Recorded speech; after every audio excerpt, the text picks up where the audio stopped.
Сәлеметсіздер ме? Менің есімім Данияр Бексұлтан. Бұл Стоп коррупция бағдарламасы. Жанына жайлы үй, алаңы тап-таза, ыңғайлы балалар алаңқайы. Бақыт өмір сүруге басқа не керек? Төбеден су ақпаса, судай жаңа құбырлар. Үйінде жыл сайын жөндеу жұмыстары жүргізіліп тұрса, бұл пикнен күтілетін кішігерім қажеттілік. Ал біздің елімізде осындай мыңсыз үйлер мен ауылдар көп пе? Пик мен тұрғындардың арасындағы дау-жанжалға бәріміз үйреніп кеттік. Ал тұрғындардың шағымдары мүлтіксіз орындалуға қалай қол жеткізуге болады? Осы мәселені қарастырайық. Пик дегеніміз не? Пәтер үйлердің кооперативі. Ортақ ауласы мен коммуникациясы бар бір қатар үй мен үй тұрғындарын біріктіретін ұйым. Пик үй тұрғындарынан үй жөндеуге және барлық шаруашылыққа қызмет көрсету үшін ақша жинайды. Бірақ әкімшіліктің ортақ ақшаға иелену ету дау тудырады. Заң бойынша пик үлкен жауапкершілікке енген. Кооператив шатырдың жай-күйін бақылап, подъезде жөндеу жұмыстарын жүргізуге, сынған әйнектерді, есіктерді, типті баспалдақты ауыстыруға міндетті. Пик үйдегі кәріз жүйесіне, су және электр жабдықтауға жауапты. Уақытылы жөндеу жүргізуге, электр тұстамасындағы жанып кеткен сымдарды, қорғаштарды ауыстыруға міндетті. Тұрғындардың өтініші бойынша құтқарушылар қызметін шақыруға тиісті.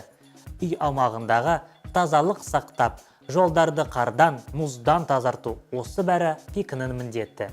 Теория жүзінде пик біздің үйіміздің періштесі. Бірақ оның жұмысына көңіліміз толама. Мысалы, Алматы қаласының әкімі пик жұмысын қатты сынған болатын. Адамдардың сенімінен айырылған. Ең алдымен заңды қарастырайық. Онда былай жазылған: ортақ үй проблемасы, шешімнің бастамасы тұрғындардың өз қолында. Үйді ұстап тұруға қанша қаражат бөлінетін, пик төрағасының жұмысын бақылап, немесе оның есебін қабылдау керек пе жоқ па, болашақ іс-әрекетке жоспар құру, бұл тек тұрғындар шешеді. Сондай-ақ жаңа төраға сайлау немесе жұмысы нашар пикнен шығып кету. Айтпақшы, жеке меншік түрін ауыстырып және үйге қарауды тұрғындар өз қолына алуына болады. Бірақ көбісі пик мен белсенді қарым-қатынасты жасауға келесе бермейді. Жасыратыны жоқ. Біздің кооперативпен байланысымыз тек қана үйдегі батареяны ауыстырып, немесе құбыр жарлығында ғана жұмысшы шақыртумен шектеледі. Егер сіз пәтер иелері кооперативтің белсенді мүшесі болуға шешім қабылдасаңыз, мынаны білуге тиіссіз. Пик басқармасы жылына бір рет, типті жарты жылда бір рет тұрғындардың алдында өз жұмыстары жайлы есеп беріп, қаржылық есебін көрсетуге тиіс. Тұрғындар есепті қабылдап, немесе ақшаны қалай, қайда жұмсалғаннан анықтау үшін арнайы тексеру комиссиясына беруге құқылы. Егер пик төрағасы сенімнен айырылса, басқа адам сайлауға болады. Бұл жағдайда үй тұрғындарының арасында сенімді тұлға болуы тиіс. Жалпы қаржылық есеп пәтер иелерін талап еткен кезде бірден ұсынылады. Ал егер пик төрағасы оны жасырып немесе бас тартса, сіздің сот беруге қақыңыз бар. Егер құжаттарды пикнің бұрынғы төрағасы жасыртып жүрсе, пәтер иелері кооперативі мүшесінен атынан немесе кооперативтің атынан сотқа беруге болады. Пик үйді ұстап, ойына келген істеуге қақысы жоқ. Пикнің қарамағында бірнеше үй бар және пик есеп шотына сол үй тұрғындарынан түсіп барлық ақша есепте.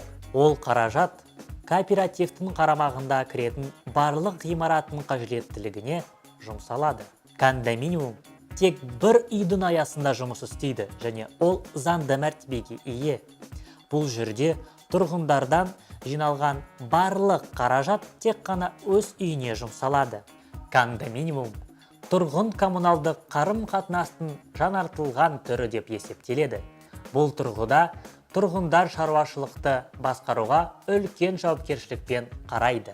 Әрине, тұрғын үй туралы заңнамада біздің қазір айтқанымыздан гөрі уақымды сұрақтар қамтылған.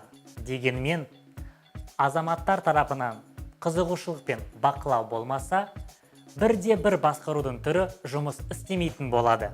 Басшылар біздің адал, маңдай тер ақшамызды өз мақсаттарына жұмсай бермек. Осыны түсінуіміз керек. Мен енді осы елдің азаматы ретінде өз міндетіме жауапкершілікпен қараймын. Сіздер де солай етесіздер деп үміттенемін. Бәріміз бір ауыздан стоп коррупция дейік.